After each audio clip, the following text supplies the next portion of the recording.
আসসালামু আলাইকুম, স্বাগতম জানাচ্ছি বিবিসি নিউজ আন্তর্জাতিক সংবাদে। শুরুতেই সংবাদ শিরোনাম, এরপর বিস্তারিত। ইরানে টানা ১২০ ঘণ্টা ইন্টারনেট বন্ধ। আরেকটি মার্কিন যুদ্ধবিমান ধ্বংসের দাবি ইরানের, নাকচ যুক্তরাষ্ট্রের। ইরানের জন্য কি করছে ঘনিষ্ঠ বন্ধু চীন, রাশিয়া? ইরানের পক্ষে স্লোগান দেওয়ায় হাত ভাঙল মার্কিন সিনেটর প্রার্থীর। দর্শক, এতক্ষণ শুনছিলেন সংবাদ শিরোনাম। এখন বিস্তারিত।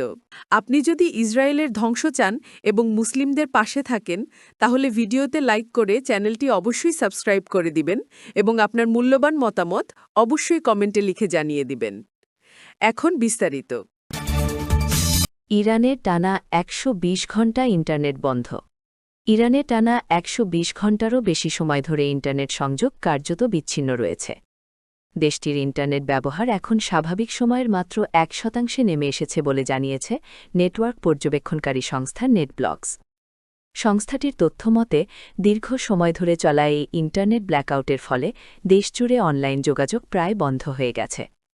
নেটব্লকস অভিযোগ করেছে, ইরানের টেলিযোগাযোগ প্রতিষ্ঠানগুলো বর্তমানে কঠোর নিয়ন্ত্রণ আরোপ করেছে। যারা বৈশ্বিক ইন্টারনেট নেটওয়ার্কে প্রবেশের চেষ্টা করছেন তাদের বিরুদ্ধে আইনি ব্যবস্থা নেয়ার হুমকি দেয়া হচ্ছে বলেও দাবি করেছে সংস্থাটি। দেশজুড়ে দীর্ঘস্থায়ী এই ইন্টারনেট বিচ্ছিন্নতার কারণে ইরানের ভেতরে বর্তমানে ঠিক কী পরিস্থিতি চলছে সে সম্পর্কে নির্ভরযোগ্য ও পূর্ণাঙ্গ তথ্য পাওয়া কঠিন হয়ে পড়েছে। আরেকটি মার্কিন যুদ্ধবিমান ধ্বংসের দাবি ইরানের, নাকচ যুক্তরাষ্ট্রের। দখলদার ইসরায়েল ও যুক্তরাষ্ট্র যৌথভাবে ইরানে হামলা করার পর আরেকটি বড় খবর দিয়েছে তেহরান। দেশটির রেভলিউশনারি গার্ড কর্পস আইআরজিসি দাবি করেছে যে তারা আরও একটি মার্কিন যুদ্ধবিমান ধ্বংস করেছে। তবে এ দাবি নাকচ করেছে ওয়াশিংটন। ইরানের আধা সরকারি সংবাদ সংস্থা তাসনিম নিউজ এক প্রতিবেদনে জানায়, দেশটির দক্ষিণ পশ্চিম সীমান্তের কাছে একটি মার্কিন F-15 ইগল স্ট্রাইক ফাইটার ভূপাতিত করার দাবি করেছে আইআরজিসি। তবে মার্কিন সামরিক বাহিনী এ ধরনের প্রতিবেদন ভিত্তিহীন বলে দাবি করছে।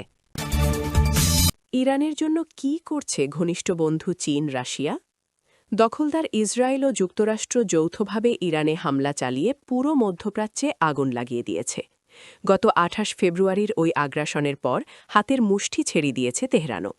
ঝাঁকে ঝাঁকে ক্ষেপণাস্ত্র ও ড্রোন ছুটছে উগ্র ইহুদিবাদী ভূখণ্ড এবং উপসাগরীয় দেশগুলোয় মার্কিন স্বার্থ সংশ্লিষ্ট স্থাপনা লক্ষ্য করে।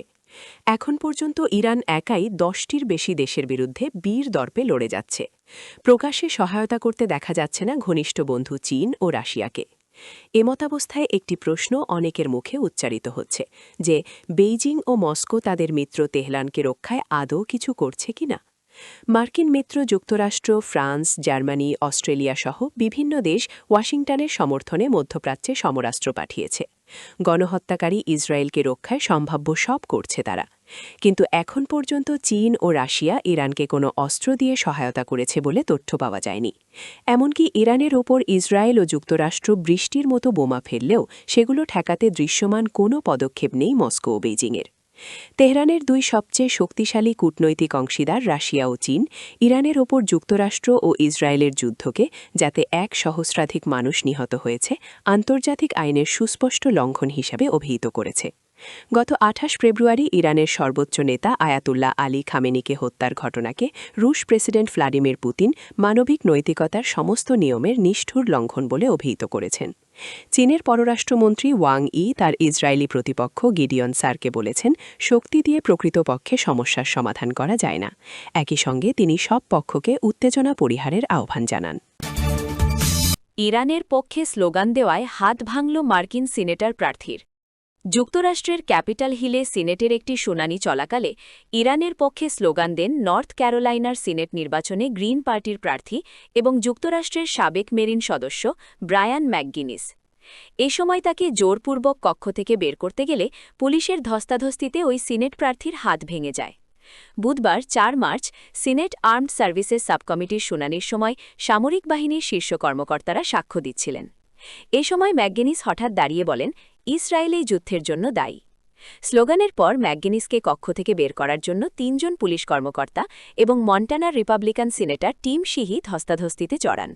ম্যাকগিনিস দরজা আঁকড়ে ধরে চিৎকার করে বলেন, ইসরায়েলের হয়ে কেউ লড়াই করতে চায় না। ভিডিওতে দেখা যায় ধস্তাধস্তির এক পর্যায়ে ম্যাকগিনিসের ডান হাত ভেঙে যায়। সহকর্মীরা আতঙ্কিত হয়ে চিৎকার করতে থাকেন। পরে ম্যাকগিনিস স্বীকার করেন তিনি তার বাম হাতে গুরুতর আঘাত পেয়েছেন। রিপাবলিকান সিনেটর শিহি এক্সের এক পোস্টে লেখেন তিনি পরিস্থিতি শান্ত করতে এগিয়ে গিয়েছিলেন, কারণ ম্যাকগিনিস সংঘর্ষের উদ্দেশ্যে ক্যাপিটালে এসেছিলেন। ক্যাপিটাল পুলিশ জানায় ম্যাকগিনিস কর্মকর্তাদের ওপর চড়াও হয়েছিলেন এবং সহিংসভাবে বাধা দিয়েছিলেন। পুলিশ তার বিরুদ্ধে আক্রমণ, বেআইনিভাবে বিক্ষোভ প্রদর্শন এবং কাজে বাধা দেওয়ার অভিযোগে মামলা করেছে।